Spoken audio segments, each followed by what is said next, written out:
Hello students, आज हम लोग पढ़ेंगे क्लास 12 के chapter 9 ray optics and optical instrument के टॉपिक टोटल इंटरनल रिफ्लेक्शन को। तो देखिए, अभी तक हम लोग ने पढ़ा है। सबसे पहले पढ़ा था रिफ्लेक्शन फ्रॉम अ सरफेस, जैसे कि हमारे पास उस पे हम लोग ने मिरर की बात करी थी, स्फेरिकल मिरर्स की, कॉनकेव मिरर, कॉन्वेक्स मिरर, ठीक है। फिर हम लोग ने पढ़ा रिफ्रैक्शन के बारे में कि जब कभी भी लाइट एक मीडियम से दूसरे मीडियम पर जाती है तो वो अपने पाथ से डेविएट हो जाती है, या तो टुवर्ड्स द नॉर्मल जाती है या तो अवे फ्रॉम द नॉर्मल जाती है। ये हम लोग ने पढ़ा था। ओके, अब क्या है, यहां पर आता है हमारा टॉपिक टोटल इंटरनल रिफ्लेक्शन। क्या आता है? Total internal reflection. तो टोटल इंटरनल रिफ्लेक्शन की अगर बात करें तो टोटल इंटरनल रिफ्लेक्शन का मीनिंग यह है कि जब लाइट हमारी एक मीडियम से दूसरे मीडियम पर जाती है, और कंडीशन उसकी ये है कि जब ऑप्टिकली डेंसर मीडियम से ऑप्टिकली रेयर मीडियम पर जाती है तो होता क्या है कि लाइट यहां से जैसे गई, अब ऑप्टिकली डेंसर मीडियम से ऑप्टिकली रेयर मीडियम पर जाने में उसकी जो टेंडेंसी होती है वो ये होती है कि ये जो रे ऑफ लाइट है वो अवे फ्रॉम द नॉर्मल जाएगी, वो अवे फ्रॉम द नॉर्मल जाएगी। अब सोच कर देखिए कि हम ऑप्टिकल डेंसर मीडियम इतना डेंस ले लें और ऑप्टिकल रेयर मीडियम इतना रेयर ले लें, या फिर ये जो इंसिडेंट एंगल है इसको हम लोग कुछ ऐसा एडजस्ट करें कि ये जो रिफ्लेक्टेड एंगल है, रिफ्रैक्टेड एंगल है, सॉरी, रिफ्रैक्टेड एंगल, तो ये जो रिफ्रैक्टेड एंगल है ये कैसा हो, और बढ़ता जाए और बढ़ता जाए। तो क्या एक समय ऐसा नहीं आएगा कि ये जो रिफ्रैक्टेड एंगल है वो यहां पर आ जाए? मान लीजिए कि इसी ऑप्टिकल डेंसर और ऑप्टिकल यानी कि for a given pair of medium मैंने क्या किया, आई को थोड़ा और बढ़ा दिया। तो इस समय क्या हो कि ये जो है ये थोड़ा और बढ़ जाए और ये ऐसा हो जाए, ठीक है। ये यानी कि एंगल क्या हुआ, थोड़ा और बढ़ गया, ये वाला। जैसे कि अभी मान लीजिए R1 था और ये I1 था, उसके बाद ये R2 हो गया और ये I2 हो गया। तो I1 से बड़ा है I2 और R1 से बड़ा है R2। फिर उसके बाद इसी में for a given pair of media एक और मान लीजिए ले लिया कि हमने इधर से लाइट को इंसिडेंट कराया इस एंगल पर।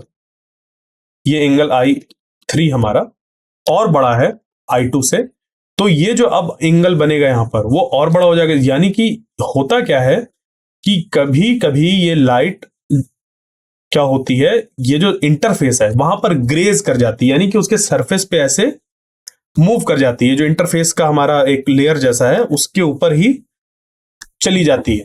तो जब हमारा ये वाला एंगल इंसिडेंट एंगल I3 ऐसा हो कि ये जो रिफ्रैक्टेड एंगल है, क्या है, रिफ्रैक्टेड एंगल, वो कितना हो, 90 डिग्री, ठीक है, कितना हो, 90 डिग्री। तो उस केस में यानी कि जब हमारा इंसिडेंट एंगल रिफ्रैक्टेड एंगल के बराबर, मतलब रिफ्रैक्टेड एंगल 90 के बराबर हो, उस केस में ये जो एंगल है इंसिडेंट एंगल उसको बोलते हैं क्रिटिकल एंगल। क्या बोलते हैं? Critical angle. क्या बोलते हैं? Critical angle. क्यों बोलते हैं समझ पे आ जाएगा। अब देखिए, मान लीजिए इस एंगल से भी मैंने बढ़ा दिया ज्यादा। अब ये जो I3 था हमारा, I3 को अगर हम C नाम दे दें, IC, इससे भी हमने बढ़ा दिया I4 नाम दे दिए, ठीक है। इस पे हमने एक और थोड़ा सा एंगल बढ़ा दिया, IC से थोड़ा और एंगल बढ़ा दिया। तो उस केस में क्या होगा, अब आपके अकॉर्डिंग आप कहेंगे कि 90 डिग्री से ज्यादा हो जाएगा। बट खास बात यहां पर यह होती है कि अब जो एंगल यहां पर रिफ्रैक्टेड एंगल आएगा वो रिफ्रैक्टेड एंगल नहीं आएगा, यहां पर फेनोमेना चेंज हो जाता है।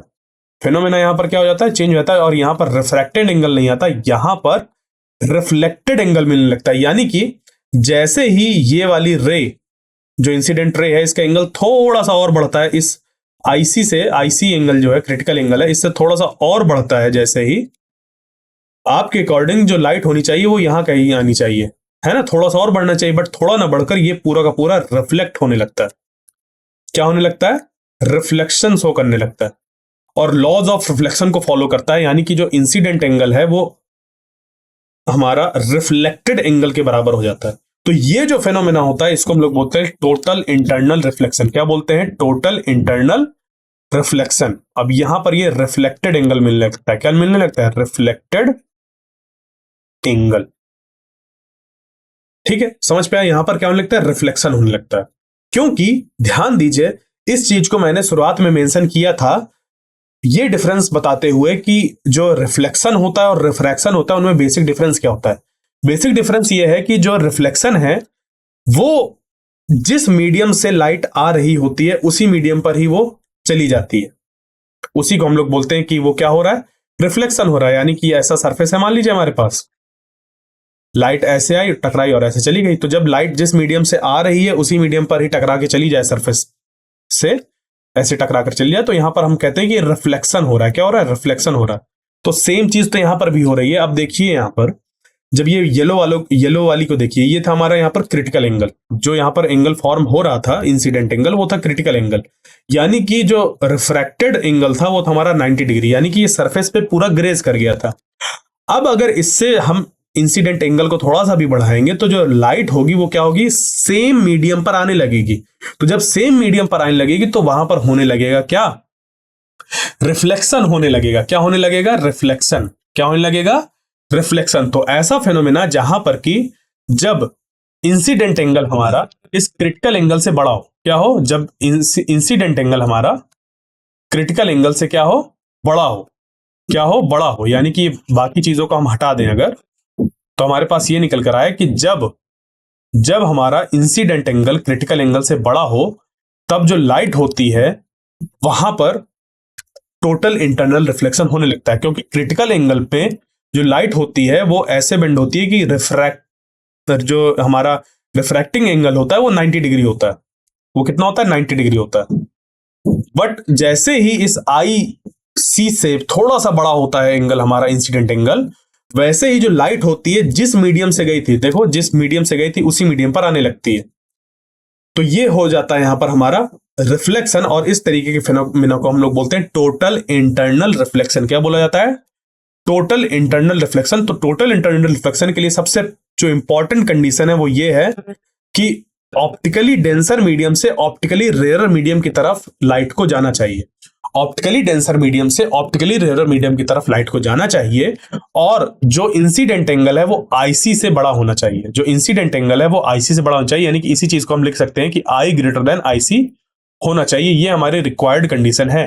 ये हमारी रिक्वायर्ड कंडीशन है कि जो आई है वो ग्रेटर देन आईसी होना चाहिए। आई ग्रेटर देन आईसी होना चाहिए। आई ग्रेटर देन आईसी होना चाहिए। क्लियर, आगे बात समझ में।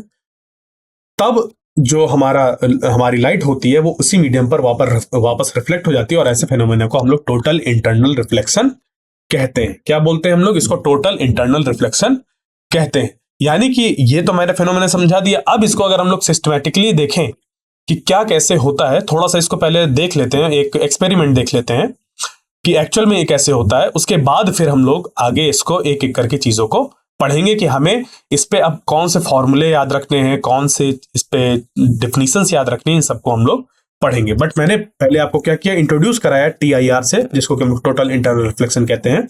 अब देख लेते हैं इसका थोड़ा सा एक एक्सपेरिमेंट, फिर उसके बाद आगे बढ़ते हैं और उस पर फिर हम जो इसकी डिफिनीशंस वगैरह हैं, जो इसकी सारी चीजें, उनको हम लोग पढ़ेंगे। देखिए ये है जैसे demonstration for total internal reflection. क्या करिए, यहां पर जो हमारे सिलेबस में जो भी जितने भी तरीके के फेनोमेना रे ऑप्टिक्स में या वेव ऑप्टिक्स में हम लोग पढ़ने वाले हैं, अभी जो पढ़ रहे हैं और पढ़ने वाले हैं, उनमें कोई भी ऐसा एक्सपेरिमेंट नहीं जो बहुत डिफिकल्ट हो। उसको हम लोग बहुत इजीली डेमोन्स्ट्रेट कर सकते हैं, बहुत इजीली उसको देख सकते हैं हम लोग। कैसे, देखिए जैसे ये टोटल इंटरनल रिफ्लेक्शन की बात करी जाए तो इसके लिए हमें क्या चाहिए, एक लेजर टॉर्च या पॉइंटर चाहिए, जो होता है ना पॉइंटर, जिससे कि इस स्क्रीन वगैरह में पॉइंट आउट किया जाता है, या लेजर टॉर्च होती है।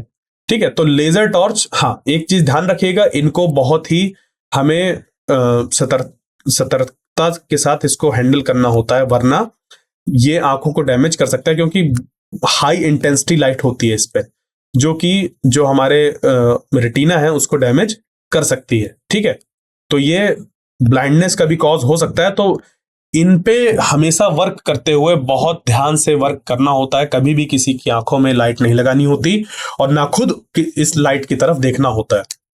ठीक है, तो लेजर टॉर्च या फिर पॉइंटर का अगर आप यूज कर रहे हैं तो किसी बड़े के गाइडेंस पे ही इसको करें। और वो जो आपका गाइड है वो भी एक्सपीरियंस्ड होना चाहिए इन लेजर्स को लेकर, वरना वो खुद भी हार्म हो सकता है। सिर्फ बड़ा होना काफी नहीं है, पता होना चाहिए उनको उनका एक्सपीरियंस होना चाहिए लेजर्स को हैंडल करने में, ठीक है।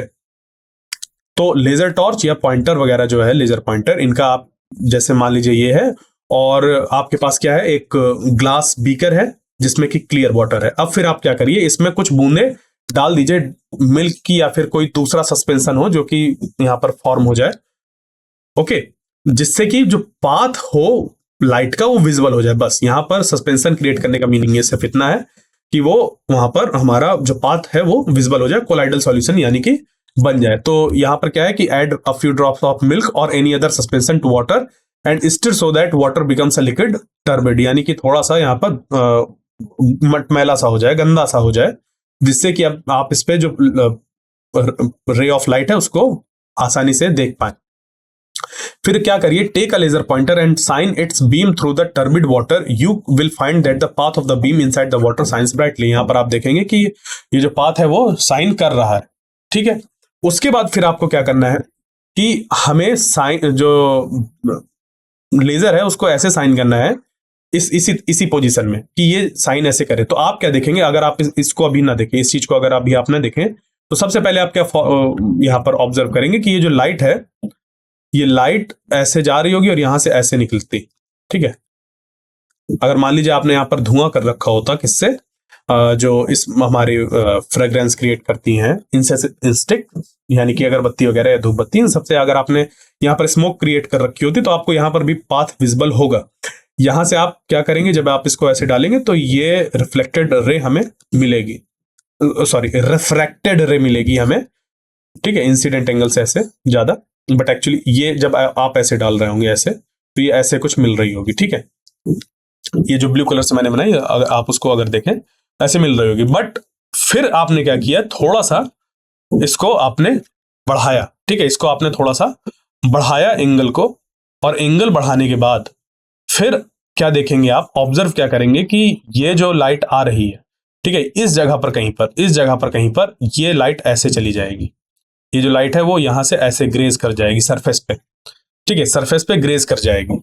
फिर उसके बाद जैसे थोड़ा सा एंगल इसके बाद थोड़ा सा जैसे ही आप बढ़ाएंगे, वैसे ही क्या होता है, यहां पर जो भी लाइट होती है वो इस सरफेस से टकरा के इधर आ जाती है, यानी कि ये वाला एंगल और ये वाला एंगल बराबर हो जाता है, और यहां पर टोटल इंटरनल रिफ्लेक्शन होने लगता है। तो ये जो अभी आप फिनोमेना देख रहे हैं, ये आप टोटल इंटरनल रिफ्लेक्शन ही देख रहे हैं, क्लियर। ये जो है ये हमारा टोटल इंटरनल रिफ्लेक्शन होता है। और इसके बाद अब एंगल को अगर आप बढ़ाते जाएं, अगर आप एंगल को बढ़ाते जाएं, मान लीजिए यहां से कर रहे हैं, तो आपको रिफ्लेक्शन ही देखने को मिलेगा, अनलेस आप बाहर निकल जाएं इस सरफेस से, ठीक है, अनलेस आप इस सरफेस से, मतलब इस इंटरफेस से आप बाहर निकल जाएं, वाटर से बाहर चले जाएं, ठीक है।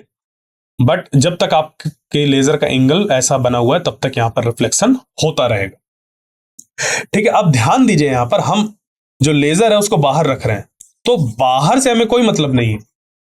देखो, इस लेजर की लाइट यहां अंदर जा रही है ना, इस लेजर की लाइट यहां से अंदर जा रही है, इस लेजर की लाइट जब ये अंदर यहां पर जा रही है तो हमें यहां से देखना है। ये देखो, ये ऑप्टिकली डेंसर मीडियम है और ये ऑप्टिकली रेयर मीडियम है बाहर जो है। तो ऑप्टिकली डेंसर मीडियम से जो लाइट जा रही है वो क्या हो रही है, इधर ऑप्टिकली रेयर में जाने की कोशिश कर रही है। तब यहां से हमें मिल रहा है टोटल इंटरनल रिफ्लेक्शन, जब एंगल आई ग्रेटर देन आईसी है, ठीक है। ये हम इधर की चीजें नहीं देखेंगे, इनको नहीं देखेंगे, क्यों, क्योंकि यहां पर तो लाइट जो है वो ऑप्टिकली रेयर से डेंसर पर जा रही है, तो यहां पर नहीं हो रहा टीआईआर हमारा यहां पर हो रहा है इस जगह पर। बट हम लेजर को ऐसे क्यों रख रहे हैं, क्यों, क्योंकि हमारे लिए हैंडी है लेजर को ऐसे मूव कराना, वर्क करना एयर में, वरना पानी के अंदर इसको डाल के फिर अगर बनाएंगे तो ये गड़बड़ हो जाएगी, खराब हो जाएगी।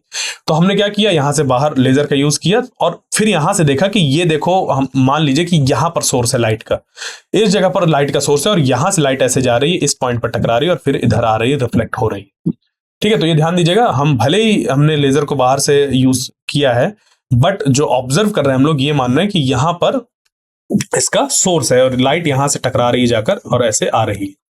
क्लियर, यहां तक सारी चीजें ओके, समझ पे आ गई बात। तो ये हमारा हो जाता है टोटल इंटरनल रिफ्लेक्शन। एक डेमोन्स्ट्रेशन हमारा ऐसा है, अगर आप चाहें तो ऐसा कर सकते हैं, वरना आपको मैंने यहां पर अभी दिखाया। फिर मान लीजिए इसको आपने क्या किया, ये जो बीकर था इस पे अगर आप क्या करें, मान लीजिए आपने बीकर की जगह पर एक बॉटल ले रखी है और बाकी सारी चीजें सेम है, बट यहां पर एक ऐसा होल बना दिया। क्या बना दिया? होल बना दिया, ठीक है, जिससे कि पानी बाहर बह रहा है। तो अब यहां पर खास बात यह है कि अगर आप चाहें तो इस पानी के अंदर भी चीजों को ट्रेवल करा सकते हैं, ठीक है। इस पानी के अंदर भी चीज को ट्रेवल करा, मतलब चीज क्या है, मतलब लाइट को ऐसे ट्रेवल करा सकते हैं। कैसे? आपको बस यहां पर ध्यान देना है कि जो ये इंसिडेंट एंगल है वो हमारा आई से, आई ग्रेटर देन आई सी होना चाहिए, ठीक है। आई ग्रेटर देन आई सी होना चाहिए, बस आपको ये याद रखना है। तो I greater than I C, I greater than I C, बस इतना होना चाहिए। कब? जब ऑप्टिकली डेंसर से रेयर मीडियम पर जाने की कोशिश करे लाइट, तब यहां पर आपको एंगल ऐसे सेट करना होगा, इस जगह पर आपको एंगल ऐसे सेट करना होगा, इस जगह पर, कि जो हमारा लाइट है, ठीक है, जो हमारी लाइट है यहां पर क्या हो, वो ऐसे इंसिडेंट करे कि क्रिटिकल एंगल से ज्यादा एंगल हो, जिसकी वजह से फिर जो लाइट होगी वो इस वाटर के पाथ अंदर ही बनाते हुए चलेगी आगे, ठीक है। जैसे आप ये देख पा रहे हैं यहां पर कि मान लीजिए ऐसे हमने बॉटल को रख दी, पानी ऐसा है, तो देखो यहां से लाइट जो है वो एंटर करी। अब यहां से ऑप्टिकली डेंसर मीडियम है, ये बाहर जाने की कोशिश कर रही है यहां से। तो ये एंगल ऐसा सेट हो गया है, इस जगह पर एंगल ऐसे सेट हो गया। देखो इंसिडेंट जो एंगल है ना, वो ये वाला एंगल है। यहां से जब हम नॉर्मल बनाएंगे तो ये इंसिडेंट एंगल है, ये, ठीक है, नॉर्मल, और ये इंसिडेंट एंगल यहां पर। तो इंसिडेंट एंगल और इस पे जो हमारा ये क्या कहते हैं, नॉर्मल, तो यहां से फिर हमें मिली रिफ्लेक्टेड रे।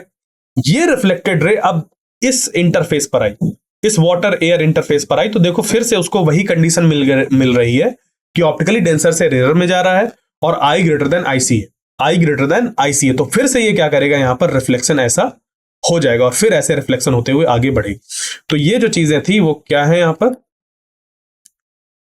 यहां पर हमारा ये हमें टोटल इंटरनल रिफ्लेक्शन देखने को मिल रहा है, ठीक है। सिमिलरली यहां पर भी ये जैसे देख रहे हैं ना, ये यहां पर भी टोटल इंटरनल रिफ्लेक्शन हो रहा है ग्लास के अंदर से, ठीक है। ग्लास के अंदर एक छोटा सा क्रैक है, उसके अंदर से टोटल इंटरनल रिफ्लेक्शन हो रहा है, क्योंकि क्रैक एक्ट करेगा कैसा, ऑप्टिकली रेयर मीडियम, और ऑप्टिकली डेंसर मीडियम से जा रही है लाइट। तो मान लीजिए कि हमने ऐसे कुछ दो क्रैक्स अगर बना दिए ऐसे, एक इधर और इधर, तो अब यहां पर और यहां पर इनके बीच में तो हमारा ऑप्टिकली डेंसर मीडियम है, तो ये यहां से लाइट ऐसे ट्रेवल करते हुए आगे बढ़ेगी। तो ये फेनोमेना, ये फेनोमेना, ये फेनोमेना सब कैसे हो रहे हैं, टीआईआर की वजह से हो रहे हैं। क्लियर? अब देखिए, अब जिसकी मैं बात कर रहा था कि अब टीआईआर को हम लोग क्या करते हैं, एक एक करके चीजें पढ़ते हैं, कंडीशंस निकालते हैं कि उस पर हमें क्या जरूरत होती है। तो इसके लिए लेट अस सपोज हमारे पास एक इंटरफेस है, यहां पर हमारा एक ऑप्टिकली डेंसर मीडियम है, ऑप्टिकली डेंसर मीडियम है, लेट अस सपोज वाटर है, और इधर हमारा ऑप्टिकली रेयर मीडियम है, लेट अस सपोज एयर है। यानी कि मान लीजिए पॉन्ड है, पॉन्ड के अंदर ऐसा है। तो यहां पर अगर हम एक सोर्स माने, अगर यहां पर हम एक सोर्स माने और इस सोर्स से निकलने वाली लाइट को अगर हम देखें, तो यहां से जो लाइट ऐसे जा रही है वो नॉर्मल की डायरेक्शन पर ही जा रही है, तो ये क्या होगी, ये ऐसे बाहर निकल जाएगी without any deviation, without any deviation ये बाहर ऐसे चली जाएगी। फिर अगर हम क्या करें, यहां से जो निकलने वाली दूसरी लाइट है उसको देखें, लेट अस सपोज वो ऐसे जा रही है, ठीक है, वो ऐसे जा रही है। अब यहां पर क्या हो रहा है, इस जगह पर, कि जो लाइट यहां पर है उसका हो रहा है रिफ्रैक्शन। क्या हो रहा है? रिफ्रैक्शन। तो यहां से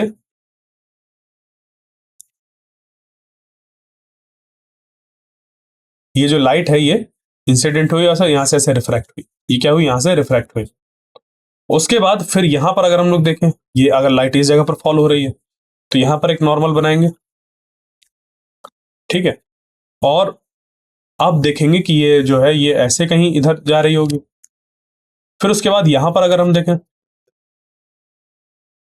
तो जो लाइट यहां से ऐसे जा रही होगी, देखिए यहां पर कुछ एंगल बनाएगी। अब इसकी वजह से हम देख सकते हैं कि ये जो है ये इधर ऐसे चली जाए इस तरफ, यानी कि यहां पर अब जो रिफ्रैक्टेड एंगल है वो हो गया 90 डिग्री। कितना हो गया? 90 डिग्री हो गया। और यहां पर जो इंसिडेंट एंगल है ये नॉर्मल और इसके बीच में, ये अगर हम आई इसको बोले, आईसी बोले, तो ये कहलाएगा हमारा हमारा क्रिटिकल एंगल, कि ऐसा इंसिडेंट एंगल जहां पर कि जो रिफ्रैक्टेड एंगल होता है वो 90 के बराबर हो जाता है। अब यहां पर जो है हमारा ये आईसी और 90 डिग्री, मान लीजिए इस आईसी से अब बड़ा एंगल फॉर्म हो, यानी कि लाइट जो है वो ऐसे जा रही है इस जगह पर, तो यहां पर क्या होगा कि जब ये लाइट इस जगह पर फॉल होगी तो हम यहां पर ड्रॉ करेंगे एक नॉर्मल, इस जगह पर नॉर्मल। तो अब लाइट क्या होगी, ये जो एंगल आई है ये क्योंकि आई ग्रेटर देन आईसी हो गया इस जगह पर, तो लाइट ये यहां से ऐसे रिफ्लेक्ट बैक हो जाएगी और ये यहां पर रिफ्लेक्टेड एंगल होगा, रिफ्लेक्टेड एंगल, और angle i is equal to angle r हो जाएगा। ठीक है, angle i is equal to angle r, ये यहां पर बराबर निकलकर आ जाएगा। ये टोटली रिफ्लेक्टेड रे हमारी बन गई। क्लियर, यहां पर बात समझ पे आई।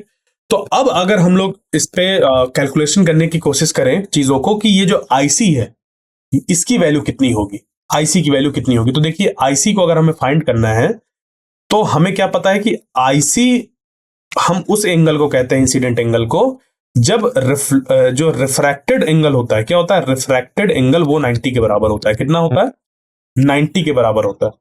ओके, तो यहां पर हमारा बन जाएगा sine i c divided by sine r is equal to, अब देखो यहां पर हम लोग लिखेंगे इसको रिफ्रैक्ट, क्योंकि लाइट कहां से कहां जा रही है, मीडियम मान लीजिए ये 2 है और ये फर्स्ट है, तो लाइट कहां से जा रही है, मीडियम सेकंड से फर्स्ट में जा रही है। तो जब सेकंड से फर्स्ट में जाएगी तो sine i c by sine r जो होगा वो होगा refractive index of medium second with respect to first, यानी कि रिफ्रैक्टिव इंडेक्स ऑफ मीडियम यहां पर first with respect to second, ये n12। जब यहां से लाइट इधर जा रही है इस जगह से इस तरफ, तो जहां जा रही है उसका रिफ्रैक्टिव इंडेक्स आएगा, तो refractive index of medium first with respect to second, ये निकलकर आ गई बात हमारे पास। अब आईसी के केस में जो आर की वैल्यू है वो कितनी है, 90 डिग्री, तो हमने यहां पर 90 डिग्री पुट कर दिया। अब साइन 90 की वैल्यू कितनी होती है, 1, साइन 90 की वैल्यू कितनी होती है, 1, यानी कि sine i c divided by 1 is equal to n12, ये हो गया। अब यहां से अगर हम लोग चाहें तो देखिए ये रिलेशन था ना हमारे पास कि n12 इज इक्वल टू होता है 1 डिवाइडेड बाई n21, याद आया। Refractive index of medium first with respect to second is equal to 1 upon refractive index of medium second with respect to 1, याद आया। तो ये जो है हमारा, ठीक है, ये जो हमारा एंगल है, अब इसको मतलब रिफ्रैक्टिव इंडेक्स का जो रिलेशन है इसको हम लोग यहां पर पुट कर देंगे, तो इस आईसी के साथ का रिलेशन हमारा निकल कर आ जाएगा ये, जिसमें कि ये जो है n21 ये है refractive index of medium first with respect to, sorry ये है refractive index of medium second with respect to first, n21 जो है वो क्या है, refractive index of medium second with respect to first, तो ये बन जाएगा क्या, sine i C is equal to 1 divided by n21। ये निकल कर आ गया कि अगर हमें इस सेकंड वाले मीडियम का जो ऑप्टिकली डेंसर मीडियम है, अगर इसका रिफ्रैक्टिव इंडेक्स पता हो विद रिस्पेक्ट टू पहला वाला मीडियम जो है ऑप्टिकली रेयर मीडियम, उसके रिस्पेक्ट में अगर हमें रिफ्रैक्टिव इंडेक्स पता है तो हम लोग क्रिटिकल एंगल को फाइंड कर सकते हैं। तो क्रिटिकल एंगल यहां से हमारा बन जाएगा I C is equal to sine inverse 1 divided by n21। तो देखिए ये वही चीज जो मैंने एक्सप्लेन करी थी अपने पिछले लेक्चर्स में और कहा था कि इसको अच्छे से समझ लीजिए क्योंकि आगे जरूरत पड़ेगी, वही उसी का तो यूज कर रहे हैं। ठीक है, उसी चीज का तो यूज कर रहे हैं। क्लियर, तो साइन आईसी हमारा ये निकल कर आ गया। ओके, क्लियर बात यहां पर, ठीक है, ठीक। तो देखिए आपको यहां पर ध्यान क्या रखना है, आपको यहां पर चीजें ध्यान क्या रखनी है, समझना क्या है। मैं अगर इसको n1 यहां पर 1 बोल देता और यहां पर 2 बोल देता तो क्या फर्क हो जाता,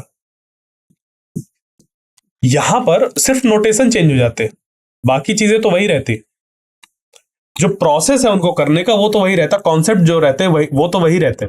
यानी कि अगर मैंने इसको 2 बोल दिया और इसको 1 बोल दिया तो साइन आईसी बाई साइन 90 इसको मैं लिख रहा हूं n12, क्या लिख रहा हूं, n12 लिख रहा हूं, और रिफ्रैक्टेड एंगल हमारा 90 डिग्री हो जाता है आईसी के केस में, तो यहां पर साइन 90 लिख रहा हूं, फिर sine i c is equal to n12 और n12 को फिर n21 लिख रहा हूं। अगर इसको 2 बोल देता इसको 1 बोल देता तो बस यहां पर 1 और 2 का रिप्लेसमेंट हो जाता, प्रोसेस तो पूरा वही सेम है। तो यहां पर जैसे ये निकल कर आया फॉर्मूला, तो यहां पर आपको ये याद रखना है कि आखिर ये आईसी किस चीज को रिप्रेजेंट कर रहा है, N21 किसको रिप्रेजेंट कर रहा है। ठीक है, अगर इसी N21 को अगर N12 भी बन जाता ये, ठीक है, कब बन जाता, जब ये 2 और ये फर्स्ट होता, जब ये 2 और फर्स्ट होता, तो ये जो यहां पर N21 लिखा है इसको N12 लिखना होता। क्या फर्क है, फर्क इतना है कि ये रिप्रेजेंट किस चीज को कर रहा है, बस आपको ये समझना है। अगर आपको वो समझ पे आएगा तो कोई फर्क नहीं। ठीक है, फर्क सिर्फ इतना पड़ेगा कि अगर आपको नहीं पता कि उस को किस चीज को रिप्रेजेंट कर रहा है तो दिक्कत है। यानी कि अगर आपने इसको याद कर लिया ऐसे फॉर्मूला N21, आपने इसको याद कर लिया कि sine i c is equal to N21। अब जब आप क्वेश्चन को सॉल्व करने बैठे, उस क्वेश्चन पे उसने इसको फर्स्ट मान लिया, इसको सेकंड मान लिया, तो आप तो गलत कर देंगे, आप तो गलत कर देंगे। तो आपको क्या ध्यान रखना है कि जो ये N21 है वो रिप्रेजेंट किस चीज को कर रहा है, रेदर देन आप ऐसे याद कर ले कि sine i c is equal to 1 divided by N2।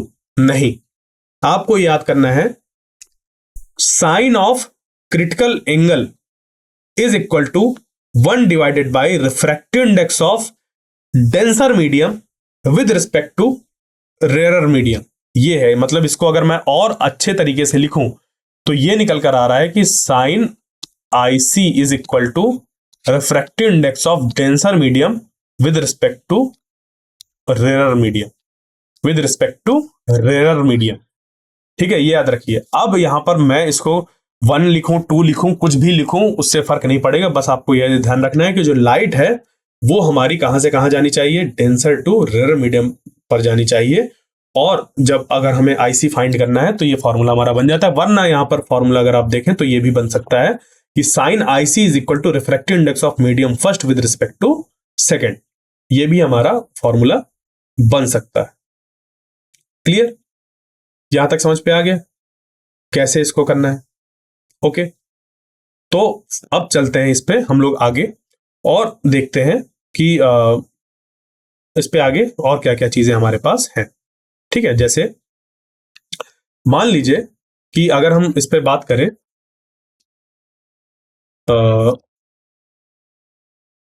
इस पे ये, जैसे कि हमारे पास कुछ रिफ्रैक्टिव इंडेक्स है मटेरियल के, जैसे वाटर क्या है 1.33, क्राउन ग्लास है 1.52, डेंस फ्लिंट ग्लास है 1.62, डायमंड है 2.42। तो यहां पर क्या लिखा हुआ है समझिए, critical angle of some transparent media with respect to air. ठीक है, यानी कि जो लाइट है वो कहां से कहां जा रही है, इन मीडिया से एयर में जा रही है, इन मीडिया से एयर में जा रही है। तो अगर हमें मान लीजिए वाटर है, लाइट जा रही है यहां से यहां, मतलब वाटर से एयर में जाने की कोशिश कर रही है, बट अगर हम इसके क्रिटिकल एंगल को फाइंड करें कि किस एंगल पर जो रिफ्रैक्टेड रे होगी वो ऐसे ग्रेज कर जाएगी, अगर हम इस चीज को फाइंड करें तो क्या फाइंड करेंगे, आईसी को। क्या फाइंड करेंगे, आईसी को। और आईसी हमारा कैसे निकलता है, आईसी हमारा निकलता है इस तरीके से कि अगर हमें वाटर का रिफ्रैक्टिव इंडेक्स पता है, अब देखो जो एयर का रिफ्रैक्टिव इंडेक्स होता है वो नियर अबाउट हम 1 लेते हैं। ठीक है, वैक्यूम के ही बराबर हम लोग ले लेते हैं इसका रिफ्रैक्टिव इंडेक्स, इस वजह से ये है। वरना अगर एयर के भी रिफ्रैक्टिव इंडेक्स को हम लोग कंसीडर करने लगे तो चीजें चेंज हो जाएंगी। बट फिर भी अभी हम ये मान के चल रहे हैं कि जो एयर का रिफ्रैक्टिव इंडेक्स है वो 1 है। तो वाटर का जो रिफ्रैक्टिव इंडेक्स है वो कितना है, 1.33 विद रिस्पेक्ट टू एयर। और अभी मान के चल रहे हैं कि एयर का जो रिफ्रैक्टिव इंडेक्स है वो है 1, तो इसके रिस्पेक्ट में हमारा वाटर का 1.33 है। तो इसके लिए जो क्रिटिकल एंगल निकल कर आएगा साइन आईसी फॉर वाटर, ये निकल कर आएगा 1 डिवाइडेड बाई 1.33। ठीक है, 1 डिवाइडेड बाई 1.33। तो जब आप 1 को डिवाइड करेंगे 1.33 से तो कितना बन जाएगा, यहां पर हमारा ये निकल कर आ जाएगा 0.75। और जब हम लोग यहां पर क्या करेंगे, साइन इनवर्स 0.75 करेंगे तो यहां से हमें मिल जाएगा 48.75 क्रिटिकल एंगल। ठीक है, यानी कि अगर इस एंगल से 48.75 से for given pair of media, अगर आप इससे ज्यादा एंगल को करेंगे तो ये बन जाएगा इस तरफ TIR की कंडीशन और ये रिफ्लेक्ट हो जाएगा। इसी तरीके से क्राउन ग्लास के लिए क्या है कि अगर यहां पर हम लोग जो वैल्यू है उसको पुट कर दें तो हमें क्रिटिकल एंगल इतना मिल रहा है, इसके लिए इतना, और डायमंड के लिए देखिए 24.41। क्यों, क्योंकि इसका रिफ्रैक्टिव इंडेक्स बहुत ज्यादा होता है। तो बहुत थोड़े से एंगल पे ही हमें TIR मिल जाता है, वरना देखो वाटर और एयर के लिए हमें 50 डिग्री के पास, मतलब 48 डिग्री के पास जाना पड़ता है, वरना इस पे तो 24 डिग्री, यानी कि लाइट ऐसे जा रही है और इसी पे बेस्ड ही ये क्या हो जाएगा, ऐसे रिफ्लेक्ट हो जाएगा अगर ये डायमंड यहां पर मौजूद हो। तो डायमंड की इसी खासियत की वजह से ही उस पे ब्रिलियंस होता है, ब्रिलियंस यानी कि चमक होती है। डायमंड होता है ना, आपने सुना होगा कि जो जौहरी होता है, यानी कि जो डायमंड वगैरह पे वर्क करता है, वो उसको ऐसे कट करता है, ऐसे एंगल्स पे कट करता है कि वो चमकने लगता है। यानी कि जब तक डायमंड को तराशा नहीं जाता तब तक उसमें चमक नहीं होती। तो तराशने का क्या मीनिंग होता है?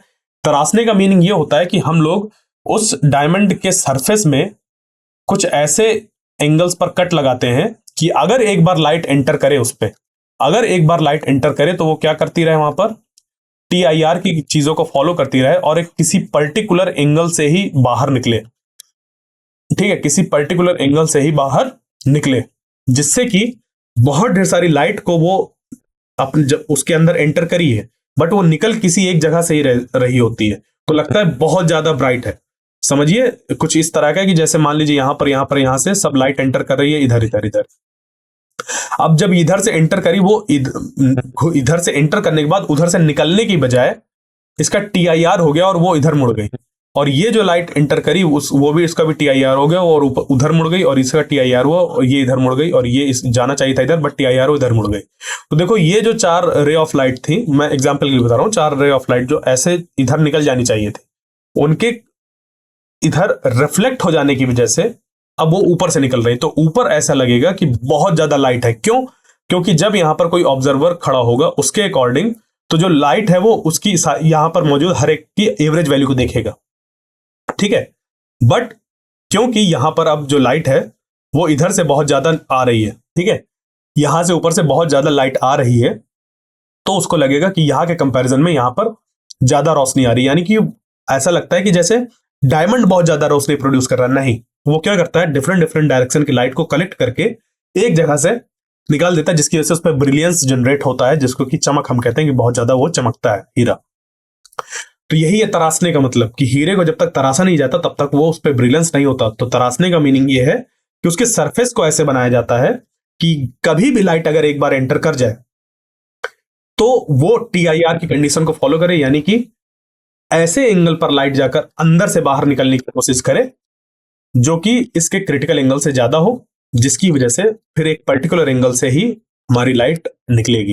यानी कि वो कहीं इधर उधर निकलने के बजाय वो ऊपर से निकलेगी, तो वहां पर वो ज्यादा ब्राइट हमें समझ पे आएगा। इसी वजह से कोई अंगूठी वगैरह अगर पहने रहता है तो उस पर जो ऊपर वाली सरफेस होती है वहां से ब्राइट होता है, या फिर उस पे सरफेस में कभी कभी ऐसे भी दिखाई देता है कि कोई पोर्शन उस पर डार्क दिखाई देता है और कहीं कोई पोर्शन ब्राइट दिखाई देता है, फिर कोई डार्क दिखाई देता है, फिर कोई ब्राइट दिखाई देता है। क्यों होता है ऐसा, इसको मैं अगले लेक्चर में एक्सप्लेन करूंगा और विद प्रॉपर इमेज वहां पर यूज करके आपको दिखाऊंगा कि कैसे वहां पर ऐसा फेनोमेना होता है। तो आई होप जो आज का लेक्चर था वो आपको समझ पे आया होगा। मिलते हैं नेक्स्ट लेक्चर में, तब तक के लिए थैंक यू।